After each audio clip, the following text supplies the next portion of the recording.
இதை என்னோட Instagram page. Follow பண்ணாதவங்க ஃபாலோ பண்ணிக்கோங்க. இந்த சேனலில் எந்த வீடியோ போட்டாலும் ஃபர்ஸ்ட் அப்டேட் இதுக்கு தான் வரும். இப்போ வீடியோக்குள்ளே போகலாமா?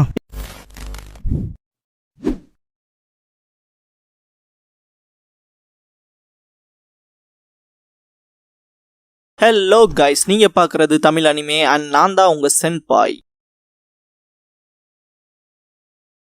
வீடியோ ஸ்டார்ட் பண்ணுறதுக்கு முன்னாடி ஒரு சின்ன விஷயம் நான் உங்கள்கிட்ட டிஸ்கஸ் பண்ணணும்னு நினச்சேன். ஸோ அதுதான் இது. என்னன்னா, நிறைய பேர் டெய்லி 2 வீடியோஸ் அப்லோட் பண்ணுங்கன்னு சொல்லி கேட்டே இருக்கீங்க. இப்போ இருக்க சுச்சுவேஷனை பொறுத்த வரைக்கும் எனக்கு நிறைய விஷயங்கள் வந்து டிஃபிகல்ட்டியாக தான் இருக்கும். என்ன ரீசன்னா, நான் இந்த ஒரு வீடியோ போடுறதே எனக்கு கஷ்டம் தான். கிட்டத்தட்ட நான்லாம் ஒரு 5 hours 6 hours இந்த மாதிரி தான் தூங்கிட்டு இருக்கேன். இந்த வீடியோஸ் வந்து கரெக்ட் டைமுக்கு அப்லோட் பண்ணணும் அப்படின்னு சொல்லிட்டு. அதனால ஒரு 5000 சப்ஸ்கிரைபர்ஸ் வந்ததுக்கப்புறமா நான் கண்டிப்பாக டெய்லி 2 வீடியோஸுங்கிறத அப்லோட் பண்ணுறேன். அண்ட் இதெல்லாம் உங்கள் சப்போர்ட்டை பொறுத்து தான் இருக்குது. இந்த வீடியோவில் நருட்டோ எபிசோட் 24 தான் நம்ம பார்க்க போகிறோம். இந்த எபிசோடோட ஸ்டார்டிங்லேயே பார்த்தீங்கன்னா, இபிக்கி சவுண்ட் வில்லேஜ்லேருந்து வந்த கெனின்ஸ்க்கு வார்னிங் கொடுப்பாரு. உங்களை யார் எக்ஸாமுக்கு முன்னாடி சண்டை போட சொன்னது? இப்படிலாம் பண்ணிட்டு இருந்தீங்கன்னா டிஸ்குவாலிஃபை பண்ணிட்டு போய்கிட்டே இருப்பேன் அப்படின்பாரு. இதை கேட்குற சவுண்ட் வில்லேஜை சேர்ந்த கெனின்ஸ்லாம், சாரி சார், நாங்கள் இப்போ தான் ஃபஸ்ட் டைம் கலந்துக்கிறோங்க மாதிரி சொல்லுவானுங்க. இதுக்கப்புறமா இபிக்கி அவரோட இன்ஸ்ட்ரக்ஷன்ஸை கொடுக்க ஆரம்பிச்சிருவார். நான் இதை ஒரே ஒரு தடவை தான் சொல்லுவேன். இங்கே காம்படிஷன் நடக்குது, இதுக்குள்ள எந்த ஒரு இண்டிவிஜுவல் ஃபைட்ஸும் இருக்கக்கூடாது. அதுவும் ப்ராக்டர் பர்மிஷன் இல்லாம, அதுவும் அந்த ஃபைட் டெத் அளவுக்கு போச்சுன்னா நான் கண்டிப்பா டிஸ்குவாலிஃபை பண்ணிடுவேன் அப்படின்பாரு. இப்போ நான் சொன்ன விஷயத்தெல்லாம் செய்யாம என்கிட்ட வம்பிழுக்கணும்னு எவனா நினைச்சிங்க, அப்போ நான் டிஸ்குவாலிஃபை பண்ணிட்டு போய்கிட்டே இருப்பேன் அப்படின்பாரு. இதை கேட்குற சவுண்ட் வில்லேஜ் கெனின்னு வந்துட்டு டெத் அளவுக்கு ஃபைட் போகக்கூடாதுன்னு சொல்லியிருப்பா இல்லையா. ஸோ அதை கேட்டுட்டு சிரிச்சுட்டு, அப்போ இது ஈஸியாக தான் இருக்க போகுது அப்படிங்கிற மாதிரி சொல்லுவான். இதுக்கப்புறமா இபிக்கு வந்துட்டு சுனின் எக்ஸாமோட ஃபர்ஸ்ட் டெஸ்ட் இப்போ கண்டக்ட் ஆக போகுது. எல்லாரும் அவங்களோட அப்ளிகேஷன்ஸை கொண்டு போய் சப்மிட் பண்ணிட்டு, அதுக்கு பதிலாக இந்த மாதிரியான ஒரு நம்பர் உள்ள பேப்பரை எடுத்துக்கங்க. அந்த நம்பர்ல இருக்க மாதிரி சீட்டிங்ல அரேஞ்ச் ஆகுங்க. நீங்க அரேஞ்ச் ஆனதுக்கு அப்புறமா உங்களுக்கான ரிட்டன் டெஸ்ட் ஸ்டார்ட் ஆயிரும் அப்படின்பாரு. இதை கேட்கிற நருட்டோ, அவர் என்ன சொன்னாரு? ரிட்டன் டெஸ்டா? நோ அப்படின்னு சொல்லி கத்துவான். இந்த இடத்துல தான் பாத்தீங்கன்னா இந்த எபிசோடோட டைட்டிலான start your engines the Chunin exam begins அப்படிங்கிற டைட்டில் போடுறாங்க.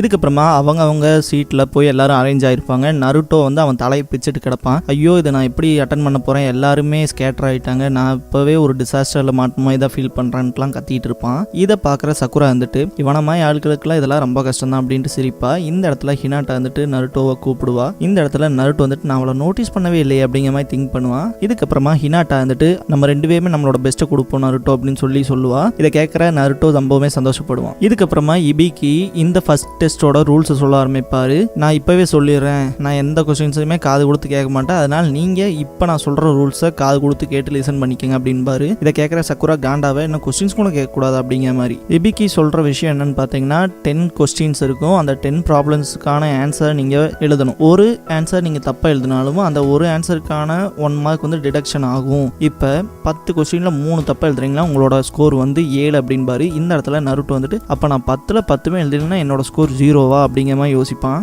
இப்போ இபிக்கி சொன்ன இந்த விஷயங்கள் தான் ஃபர்ஸ்ட் ரூல். இதுக்கப்புறமா செகண்ட் ரூலை சொல்லுவாரு. இதுதான் எல்லாத்தையுமே ஷாக் ஆக வைக்கும். என்ன ரீசன்னா, இப்போ ஒரு டீம்ல 3 மெம்பர்ஸ் இருக்காங்கன்னா, அந்த 3 மெம்பர்ஸுமே பாஸ் ஆனாதான் அந்த டீமே பாஸ் ஆகும். ஒருத்தர் ஃபெயில் ஆனா கூட அந்த டீம் வெளியே போக வேண்டியதுதான் அப்படிங்கிற விஷயத்த இங்க சொல்லுவாரு. இதை கேட்குற சக்குரா ரொம்ப காண்டாவா, ஏன்னா நருட்டோனாலேயே ஃபெயில் ஆகி வெளியே போக போறோம் அப்படிங்கிற மாதிரி. இதுக்கப்புறமா சக்குராவை காட்டுவாங்க. அவ தலையில பயங்கரமா புடச்சு கிடக்கும். இந்த இடத்துல அவ வந்துட்டு, அப்ப டீம் செலக்ட் ஆகுது டோட்டல் மெம்பர்ஸோட பாயிண்ட்ஸை வச்சு அப்படின்னு சத்தம் போட்டு கேட்பா. இந்த இடத்துல இபிக்கி டென்ஷன் ஆயிடுவாரு. இதுக்கப்புறமா அவர் சொல்ற ஒரே ஒரு விஷயம், என்கிட்ட இதுக்கான நல்ல காரணங்கள் இருக்கு, அதனால வாய் மூடிட்டு அடுத்த ரூலை கேளுங்க அப்படின்பாரு. இதுக்கப்புறமா தேர்ட் ரூல் சொல்லுவாரு. என்னன்னா, அவங்கள சுத்தி நிறைய பேர் சேர் போட்டு உட்காந்துட்டு இருக்காங்க இல்லையா, கிரே கலர் யூனிஃபார்ம்ல. இவங்கெல்லாம் பாத்தீங்கன்னா சென்டினென்ட்ஸ் அப்படின்பாங்க.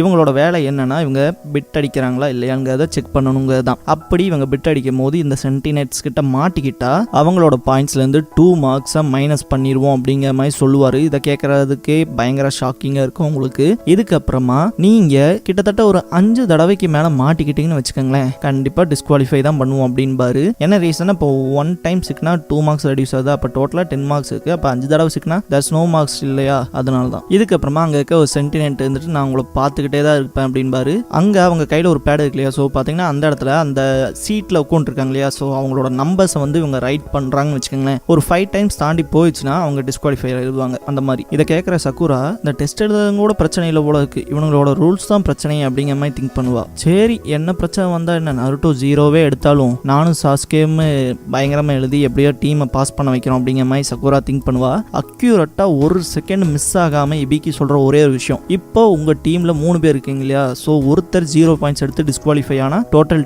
டீமே டிஸ்குவாலிஃபை ஆக வேண்டியதான் அப்படின்பாரு. இதை கேட்குற சாஸ்கேவும் சக்குராவும் ரொம்பவுமே அப்செட்டாக ஃபீல் பண்ணுவாங்க. ரொம்ப வியர்டாக இருக்கும் இது பார்க்குறக்கு. இந்த இடத்துல நருட்டோ வந்துட்டு ஐயோ அவங்க 2 பேரும் என்ன கொல்ல போகிறாங்க ஃபெயில் ஆனா அப்படின்ட்டு நினச்சிட்டு இருப்பான். இதுக்கப்புறமா இபிக்கி உங்களுக்கு டெஸ்ட் எழுதுறதுக்கு 1 மணி நேரம் டைம் இருக்குது, உங்களுக்கு 9 கொஸ்டின்ஸ் ப்ரொவைட் பண்ணியிருக்கோம், லாஸ்ட் 15 மினிட்ஸ் அப்போ உங்களுக்கு 10th கொஸ்டின் நாங்கள் கொடுப்போம் அப்படின்னு சொல்லுவார். கரெக்டாக 3:30 ஆகும். இந்த இடத்துல எக்ஸாமை ஸ்டார்ட் பண்ண சொல்லுவார். இதுக்கப்புறமா எல்லாருமே எக்ஸாம் டென்ஷனில் இருப்பாங்க. இந்த இடத்துல சக்குரா வந்துட்டு தயவு செஞ்சு நருட்டோ ஒரே ஒரு பாயிண்டாவது எடுத்துடுறா அப்படிங்கிற மாதிரி ஃபீல் பண்ணுவா. இதுக்கப்புறமா சாஸ்கேவை காட்டுவாங்க. நருட்டோவை பார்த்தா தான் ரொம்ப பயமாக இருக்குது, அவன் உட்காந்துட்டு இருக்க ஷேப்பே சரியில்லையே அப்படின்னு சொல்லி ஃபீல் பண்ணிட்டு இருப்பான். இதுக்கப்புறமா நருட்டோவை காட்டுவாங்க.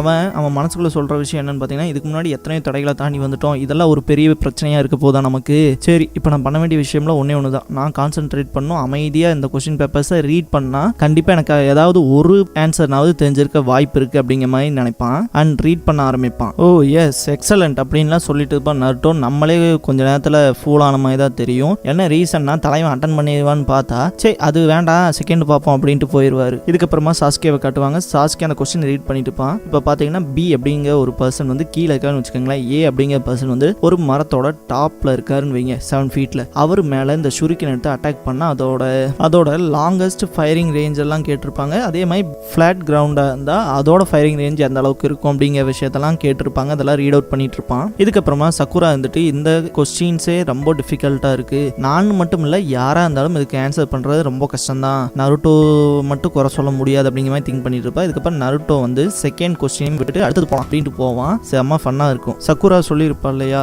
எல்லாத்துக்குமே இந்த கொஸ்டின் பேப்பரை பொறுத்த வரைக்கும் ரொம்ப டிஃபிகல்ட் தான் அப்படின்னு. அதே மாதிரி தான் பார்த்தீங்கன்னா சாஸ்கே வந்துட்டு அவன் மனசுக்குள்ள இதுல ஒரு கொஸ்டின் கூட எனக்கு அண்டர்ஸ்டாண்டே ஆக மாட்டேங்குது அப்படின்னு மனசுல செம்ம டென்ஷன் ஆகிட்டு இருப்பான். இதுக்கப்புறமா சக்குராவை காட்டுவாங்க. அவர் ரொம்பவுமே ஒரி பண்ணிட்டே இருப்பா அவங்களோட டீமை நினைச்சு, குறிப்பா நருட்டோ நினைச்சு. நருட்டோ சாஸ்கே 2 பேருமே தயவு செஞ்சு சீட் பண்ணி ஜெயிக்கலான்னு மட்டும் நினைக்காம இருந்தானுங்கன்னா சரி, அதுவும் நருட்டோ அந்த அளவுக்கு இடியட்லாம் கிடையாது அப்படின்னு சொல்லிட்டு இருப்பா. இந்த இடத்துல நம்ம தலைவனை காட்டுவாங்க. இந்த இடத்துல நருட்டோ அவனோட ப்ரெஷர் ஹேண்டில் பண்ண முடியாம இருப்பான், ரொம்பவுமே ஸ்ட்ரெஸ்ஸாக இருக்க மாதிரி காட்டுவாங்க. இந்த டைம்ல நருட்டோவோட மனசுல ஓடுற ஒரே ஒரு விஷயம் என்னன்னா, இந்த இடத்துல நான் சீட் பண்ணாதான் ஜெயிக்க முடியும், அது யாரும் கண்டுபிடிக்க கூடாது அப்படின்னு சொல்லுவான். இதுக்கப்புறமா இபிக்கியை பார்த்துட்டு ஐயோ இது அதை விட பெரும் பிரச்சனை, நான் பார்த்து எழுதக்கூடாதுன்னு சொல்லிட்டு அவன் மண்டையில் அவனே கூட்டிட்டு இருப்பான். இதுக்கப்புறமா சாஸ்கேவை காட்டுவாங்க. அவன் ரொம்பவுமே இந்த டெஸ்ட் நினைச்சு டென்ஷன் ஆகிட்டு தான் இருப்பான். இப்படிப்பட்ட டெஸ்ட்லாம் பார்த்து எழுதுனதுக்காகவே கொடுத்த மாதிரியே இருக்கு அப்படின்னு சொல்லிட்டு ஒரு சென்டிமெண்ட்டை பார்ப்பான். அவரோட பேட்ல சம்திங் ரைட் பண்ணுவாரு. அதை பார்க்குற சாஸ்கே வந்துட்டு எவனோ ஒருத்தன் சிக்கனாண்டா அப்படின்னு நினைப்பான். எதுக்காக ஒரு டைம் சிக்கனா அவங்களுக்கு 2 பாயிண்ட்ஸ் மைனஸ் பண்ணும், அவங்கள ஸ்ட்ரைட்டாகவே டிஸ்குவாலிஃபை பண்ணலாமே ஒருவேளை அப்படின்னு சொல்லி அவன் மனசில் திங்க் பண்ணுவான். இதுக்கப்புறமா அவனுக்கு ஒரு சின்ன ஃப்ளாஷ்பேக் வந்து ஃப்ளாஷ் ஆகும். இந்த இடத்துல பார்த்தீங்கன்னா நீங்கள் எவ்வளோ பேசணும் அப்படிங்கிறத காட்டுங்க அப்படிங்கிற மாதிரி சொல்லியிருப்பார் இல்லையா இபிக்கி. அந்த விஷயத்தை யோசிச்சு பார்த்துட்டு ஓ இதுதான் விஷயமா, இந்த ஃபர்ஸ்ட் டெஸ்ட்டோட எய்ம் எவ்வளோ மார்க்ஸ் எடுக்கணுங்கிறது இல்லை, எவ்வளோ இன்ஃபர்மேஷன்ஸை கேதர் பண்ணுறோங்கிறது தான் அப்படின்னு சாஸ்கே மனசுக்குள்ள நினைப்பான். இந்த இடத்துல சாஸ்கே தான் சொல்ல வரானா, ஒரு ஷினோபி இருக்கான்னு வச்சுக்கோங்களேன், வேற ஒரு லேண்ட் போகிறான், அங்கே ஒரு மிஷின் இருக்கு, அப்போ அவன் இன்ஃபர்மேஷன்ஸ் கேதர் பண்ணணும் இல்லையா, கேதர் பண்ணிட்டு தான் அட்டாக் பண்ண முடியும், இல்லை ஒரு சில அட்டாக்ஸை வந்து டாட்ஜ் பண்ண முடியும். ஸோ அந்த மாதிரி எப்படி இன்ஃபர்மேஷன் கேதர் பண்ணுறாங்க, அப்படி எந்த அளவுக்கு கேதர் பண்ணுறாங்கிற அவங்களோட ஸ்கில்ஸை தெரிஞ்சுக்காக தான் இந்த டெஸ்ட் இருக்குமோ அப்படிங்கிற விஷயத்த வந்து சாஸ்கே சார்ட் அவுட் பண்ணிடுவான். ஒரு நிஞ்சாவை பொறுத்த வரைக்கும் அவன் கண்ணுக்கு தெரிகிற பொருளை மட்டுமே நம்பி ஒரு வேலை செய்யக்கூடாது அப்படிங்கிற ஒரு விஷயத்த மனசில் வச்சுட்டு இவங்க 2 பாயிண்ட்ஸ் லெஸ் பண்ணுறதுக்கு காரணம் நாங்கள் சீட் பண்ணணுங்கிறதுக்காக தான் அப்படின்னு சாஸ்கே கண்டுபிடிச்சிருவான். இதுக்கப்புறமா சாஸ்கே வந்துட்டு தயவு செஞ்சு இதை ரியலைஸ் பண்ணுறான், நருட்டோ மூளை யூஸ் பண்ணுறா அப்படின்னு சொல்லிட்டு அவன் மனசுக்குள்ளேயே நருட்டோவை பார்த்து சொல்லிட்டு இருப்பான். இந்த இடத்துல நருட்டோ பயங்கரமாக நடுங்கிட்டு இருப்பான். இதுக்கப்புறமா சாஸ்கே வந்துட்டு இவங்களோட இன்டென்ஷன் இன்ஃபர்மேஷன் கேதரிங்காக இருந்தா கண்டிப்பாக நான் சீட் பண்ணுவேன் அப்படின்பான். இதுக்கப்புறமா ஒவ்வொருத்தங்களும் ஒவ்வொரு விதமாக சீட் பண்ணுறதை காட்டுவாங்க. ஃபர்ஸ்ட் காராவை காட்டுவாங்க. அவன் பார்த்தீங்கன்னா அவனோட சாண்டை யூஸ் பண்ணுவான். கிட்டத்தட்ட இது காராவோட ஒன் டைப் ஆஃப் ஸ்கில்னே சொல்லலாம். அவனோட லெஃப்ட் ஐயை க்ளோஸ் பண்ணிட்டு அந்த ஐயை பார்த்தீங்கன்னா சாண்ட் மூலமா புல் அவுட் பண்ணி அதை எங்கே வேணாலும் போக வைப்பான். அண்ட் அது மூலமா அவன் பார்ப்பான் காரா அவனோட வேலையை ஆரம்பிச்சிட்டான், க்ரோ நான் உன்னை நம்பி தான் இருக்கேன் அப்படின்னு சொல்லி காங்குரோன்னு நினைப்பான். இதுக்கப்புறம் பார்த்தீங்கன்னா கீபாவை காட்டுவாங்க. இந்த இடத்துல அவன் அக்கமாருவோட ஹெல்ப்பை வச்சு இந்த டெஸ்ட்டை ரைட் பண்ணிட்டு இருப்பான். இதுக்கப்புறமா டாசோவை காட்டுவாங்க. இவன் பார்த்தீங்கன்னா ரைட் பண்ணுறாங்க இல்லையா, ஸோ அதோட சவுண்ட் ரிதம்ஸை யூஸ் பண்ணியும் அவங்களோட ஸ்ட்ரோக் ஆர்டர் அப்போ ஸ்ட்ரோக் கவுண்ட்ஸை வச்சு அந்த ஆன்சர்ஸை ரைட் பண்ணுவான். இதுக்கப்புறமா ஒரு இன்செக்ட் ஆன்சரை பார்த்துட்டு இருக்கும். பார்த்தீங்கன்னா அது யாரோடதுன்னா ஷீனோவோடது. அதாவது அவன் பார்த்தீங்கன்னா அபுராமி கிளானை சேர்ந்தவன். கிட்டத்தட்ட அவங்க கிளான் பார்த்தீங்கன்னா ஒரு இன்செக்ட் யூசர் கிளான். அவங்க பார்த்தீங்கன்னா இன்செக்ட்ஸை யூஸ் பண்ணி தான் அவங்களோட அட்டாக்ஸ்லேருந்து எல்லா விஷயங்களையுமே பண்ணுவாங்க. இதை நான் ஃபஸ்ட்டே சொல்லியிருக்கணும், பட் இந்த இடத்துல நான் அதை சொல்கிறேன். ஷீனோ அவனோட இன்செக்ட்ஸை யூஸ் பண்ணி இந்த டெஸ்ட்டை ரைட் பண்ணுவான். அந்த மிரர்ஸை யூஸ் பண்ணியே டென்டென் பார்த்து எழுதுவா. இதுக்கப்புறமா டென்டென் அவன் மனசுக்குள்ள லீ உன்னால ஆன்சர்ஸ் பார்க்க முடிஞ்ச உன்னோட ஹெட் பேண்டை போடு அப்படின்பா. இந்த இடத்துல லீ அந்த ஆன்சர்ஸை பார்ப்பான். அதுக்கப்புறமா அவனோட ஹெட் பேண்டை அவனோட நெத்தியில கட்டுவான். இதுக்கப்புறமா நருட்டோவை காட்டுவாங்க. இந்த இடத்துல பார்த்தீங்கன்னா எழுதுறதும் டிக் டிக்னு சவுண்டு கேட்கும். இதுவும் மட்டும் இல்லாமல் கிளாக்கோட சவுண்டுமே டிக் டிக்னு தான் கேட்கும். இந்த இடத்துல டிக் டிக் டிக் டிக்னு சவுண்டு கேட்டுட்டே இருக்கே, டைம் வேற வேகமாக போயிட்டே இருக்கேன்னு சொல்லி நருட்டோ பயங்கர டென்ஷன் ஆகிட்டு இருப்பான். நான் சீட் பண்ணி தான் எழுதியாகணும் போல இருக்கே, சீட் பண்ணி மாட்டிக்கிட்டேன்னா கண்டிப்பாக என்னோட டீம் மேட்ஸ்க்கு ஆபத்து, ஒருவேளை நான் எழுதாம மட்டும் 0 பாயிண்ட்ஸ் வாங்கினாலும் ஆபத்து அப்படின்ட்டு ரொம்ப கன்ஃபியூஸ் ஆகி டென்ஷன் ஆகிட்டு இருப்பான். இந்த இடத்துல ஹினாட்டா வந்துட்டு உனக்கு ஆட்சி பணம் இல்லைன்னா என்னோட ஆன்சர்ஸை பார்த்து நீ எழுது நருட்டோ, நான் உனக்கு காட்டுறேன் அப்படின்னு சொல்லுவா. இந்த இடத்துல கூட நருட்டோக்கு என்ன தோணும்னா, ஒருவேளை கீபா கீது இவனை ட்ராப்ல சிக்க வேணும் ஹினாட்டா கிட்ட சொல்லியிருப்பானோ அப்படி இப்படின்னு யோசிப்பான். இருந்தாலும் ஹினாட்டா அப்படிப்பட்ட பொண்ணு இல்லை, ஒரு வேளை இருந்தா அப்படிங்கிற மாதிரி நினச்சிட்டு எதுக்காக நீ எனக்கு காட்டணும்னு சொல்ற அப்படின்னு சொல்லி கேட்பான். அதுக்கு ஹினாட்டா வந்துட்டு ஐ ஐ அப்படின்னு சொல்ல வருவா. என்ன ரீசன் பார்த்தீங்கன்னா, ஹினாட்டா வந்து நருட்டோவை ரொம்பவுமே லவ் பண்ணுவா. ஆனால் அதை சொல்றக்கு அவளுக்கு ரொம்பவுமே பயமா இருக்கும். இந்த இடத்துல ஹினாட்டா என்ன ஆன்சர் கொடுப்பான்னா, நம்ம 9 ரூக்கீஸ் இருக்கும் இல்லையா, நம்ம எல்லாரும் ஒன்னா இருந்தா நல்லா இருக்கும் இல்லையா, கொஞ்சம் தலைவலி பிரச்சனை எல்லாம் இல்லாம இருக்கும் இல்லையா அப்படின்னு சொல்லி சொல்லுவா. ஓ அப்படியா, நான் கூட உனக்கு கொஞ்சம் சந்தேகப்பட்டேன் அப்படின்மா நருட்டோ. அச்சச்சோ, இன்னைக்கு தான் எனக்கு இருக்காலே மிகப்பெரிய நல்ல நாள், லக்கியான நாள்ரா நருட்டோ, நல்ல வேலை ஹினாட்டாக்கு பக்கத்தால உட்காந்தோம் அப்படின்னு சொல்லிட்டு ரொம்ப சந்தோஷப்பட்டு ஹினாட்டா ஆன்சர் காட்டுவா. இந்த இடத்துல நருட்டோ பார்க்க போவான். திடீர்னு பார்த்தீங்கன்னா ஒரு குணாய் அட்டாக் பண்ணும். நருட்டோல திக்குன்னு ஆயிடுவான். பார்த்தீங்கன்னா அவனுக்கு பின்னாடி வந்து மாட்டிருப்பான். நீ 5 தடவை மிஸ்டேக் பண்ணிட்ட, உன் டீம்மேட்ஸோட வெளியே கிளம்புடா அப்படின்றவாங்க. அவன் ரொம்ப பயப்படுறானோ இல்லையோ நருட்டோ வெறித்தனமா பயப்படுவான். இதுக்கப்புறமா நம்பர் 23 ஃபெயில் அப்படின்பாங்க. இதுக்கப்புறமா 43 27 ஃபெயில் அப்படின்னு சொல்லி கத்துவாங்க. பார்த்தீங்கன்னா ஒருத்தன்லாம் கதறிட்டு போவான், நான் ஏமாத்தவே இல்லை அப்படின்ட்டு. ஒருத்தன் ப்ரூஃப் எல்லாம் கேட்பான். ப்ரூஃப் கேட்டவன் எல்லாம் அடி வெளுத்து வாங்குவானுங்க. இந்த ஸ்ட்ரென்த் போதுமா ப்ரூஃபா இருக்கக்கு, நாங்களா எலைட் நிஞ்சாடா, நீ ஒரு தடவை பிளிங்க் பண்ணி நான் கூட பார்த்துருவோம் அப்படின்னு சொல்லி ரிப்ளை கொடுப்பாரு அந்த சென்டினென்ட். இதுக்கப்புறமா ஹினாட்டா வந்துட்டு நருட்டோ பார்த்து எழுது அப்படின்பா. ஐயோ கியூட்டாவே இருக்காளே, நம்ம மைண்ட் வேற அங்க போகுதே, சரி கதைக்குள்ள போவோம். இதுக்கப்புறமா நருட்டோவுக்கு லெஃப்ட் சைடு ஒரு சென்டினென்ட் இருப்பாரு. அவரு எழுதுற சவுண்டு கேட்ட நருட்டோ ரொம்பவுமே பயப்படுவான். இதுக்கப்புறமா நருட்டோ வந்துட்டு தேங்க்யூ ஹினாட்டா, நான் இந்த விஷயத்தை அப்ரிஷியேட் பண்றேன், இருந்தாலும் வேண்டாம் அப்படின்னு சொல்லுவான். ஏன் நருட்டோ இப்படி சொல்ற அப்படின்னு சொல்லிட்டு ஹினாட்டா நருட்டோவோட கொஸ்டின் பேப்பரை பாப்பா. அதுல எந்த ஆன்சர்ஸுமே இருக்காது. இந்த இடத்துல நருட்டோ வந்துட்டு என்னால உனக்கு எந்த தொல்லையும் வரக்கூடாது தான் அப்படின்னு சொல்லுவான். இதை கேட்குற ஹினாட்டா வந்துட்டு இப்போ நருட்டோ என் மேல என்ன கேர் பண்ணானா அப்படின்னு சொல்லிட்டு ரொம்பவுமே வெக்கப்படுவா. நீ சொன்ன மாதிரி இது தப்பான ஐடியா தான் நருட்டோ, சாரி அப்படின்பா. பரவாயில்ல இட்ஸ் ஓகே அப்படின்பா நருட்டோ. இதுக்கப்புறமா நருட்டோ திரும்புவான். பார்த்தீங்கன்னா கண்ணில் ரத்த கண்ணீர் வராததான் மிச்சம், பயங்கரமா அழுவான். நானே எனக்கு ஆப்பு வச்சுக்கிட்டானே அப்படிங்கிற மாதிரி நினச்சிக்கிட்டு. இதுக்கப்புறமா சக்குராவை காட்டுவாங்க. இந்த டெத் நோட்ல யாகமி லைட் நேம்ஸ் எழுதுவான் பார்த்தீங்களா, கிரிமினல்ஸோட நேமு படுபயங்கரமா அதே மாதிரி எழுதிட்டு இருப்பா. இதுக்கப்புறமா நெஜி அவனோட பியாக்குகான் யூஸ் பண்ணி காப்பி பண்ணுவான். சாஸ்கே அவனோட ஷரிங்கான் யூஸ் பண்ணி அவங்களோட ஹேண்ட் மூவ்மெண்ட்ஸ் இருக்கு இல்லையா, ஸோ அதை காப்பி பண்ணி அந்த ஆன்சர்ஸை ரைட் பண்ணுவான். ஈனோ பார்த்தீங்கன்னா யாமனாக்கா கிளானை சேர்ந்தவ. அவங்களுக்கு பார்த்தீங்கன்னா மைண்ட் டிரான்ஸ்ஃபர், அப்புறம் மைண்ட்ல இருந்து இன்னொரு மைண்ட் கூட கனெக்ட் ஆகி பேச இந்த மாதிரியான பவர்ஸ்லாம் இருக்கும். இந்த பவரை தான் ஈனோ யூஸ் பண்ணுவா. கிட்டத்தட்ட அதோட நேம் என்னன்னு பார்த்தீங்கன்னா மைண்ட் டிரான்ஸ்ஃபர் ஜுட்ஸுன்பாங்க. நம்ம ஊர் பாஷையில் சொல்லணும்னா கூடு விட்டு கூடு பாயிற மாதிரி. இதுக்கப்புறமா ஈனோ அவளோட ஜுட்ஸு பண்ணுவா. இந்த இடத்துல ஷிகமாரு கண்டுபிடிச்சிடுவான். ஈனோ அவளோட ஜுட்ஸுவை போட்டா இதுக்கப்புறம் நம்ம கேன்சர் பாஸ் பண்ணானா சரி அப்படின்னு சொல்லி சோஜியும் ஷிகமாரும் திங்க் பண்ணுவானுங்க. இதுக்கப்புறமா சக்குராவை காட்டுவாங்க. பார்த்தீங்கன்னா அவள் உடம்புக்குள்ள ஈனோ இருப்பா.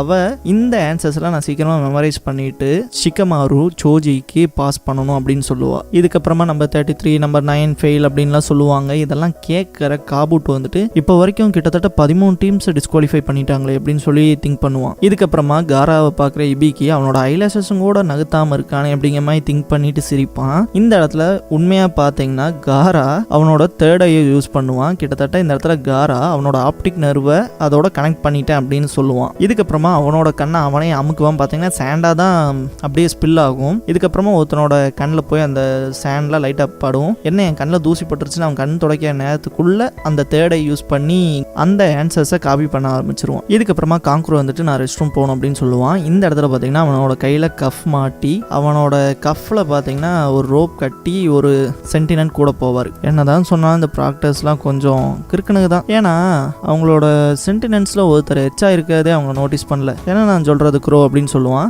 ஆக்சுவலாக என்னன்னா இந்த சென்டினெண்ட்டாக கூட வந்திருப்பா இல்லையா, அது பார்த்தீங்கன்னா அவனோட பப்பட், அதை தான் க்ரோ அப்படின்னு சொல்லி அவன் கூப்பிடுவான். இதுக்கப்புறமா டைமை காட்டுவாங்க. 4:10 ஆயிருக்கும். கிட்டத்தட்ட எனக்கு வெறும் 20 நிமிஷம் தான் இருக்குது, சொல்லப்போனால் ஒரு 5 நிமிஷத்துலேயே 10வது கொஸ்டினும் கொடுத்துருவாங்க அப்படின்னு சொல்லி நருட்டோ பயங்கரமாக திங்க் பண்ணிட்டு இருப்பான். இந்த இடத்துல நருட்டோக்கு இருக்க ஒரு ஹோப் என்னன்னு பார்த்தீங்கன்னா அந்த 10வது கொஸ்டின் தான். அந்த கொஸ்டினை நம்பி தான் இருக்கேன் அப்படின்னு நினைப்பான். இந்த இடத்துலயே இந்த எபிசோட் முடியுது. இதுக்கப்புறமா அந்த 10th கொஸ்டின் எப்படி இருக்க போகுது, அதில் எந்த மாதிரியான ஹோப்லெஸ்ஸான ரூல்ஸ்லாம் கொடுக்க போகிறாங்க அப்படிங்கிற விஷயத்தெல்லாம் நம்ம நெக்ஸ்ட் எபிசோட்ஸ் பார்த்து தெரிஞ்சுக்கலாம். இந்த வீடியோ பிடிச்ச லைக் பண்ணுங்க. நருட்டோவோட ஃபுல் அனிமே சீரிஸ் பார்க்கணும், தொடர்ந்து பார்க்கணும் அப்படின்னா நான் ஃபியூச்சரில் அப்லோட் பண்ணிட்டே தான் இருக்க போகிறேன். ஸோ சப்ஸ்கிரைப் பண்ணி வச்சுக்கோங்க வீடியோவை தவறாமல் பார்க்குறக்கு. நீங்கள் ஃபுல் நருட்டோ சீரீஸை கண்டிப்பாக என் வாய்ஸ் மூலமா கேட்டு முடிக்கலாம். தேங்க்ஸ் ஃபார் வாட்சிங்.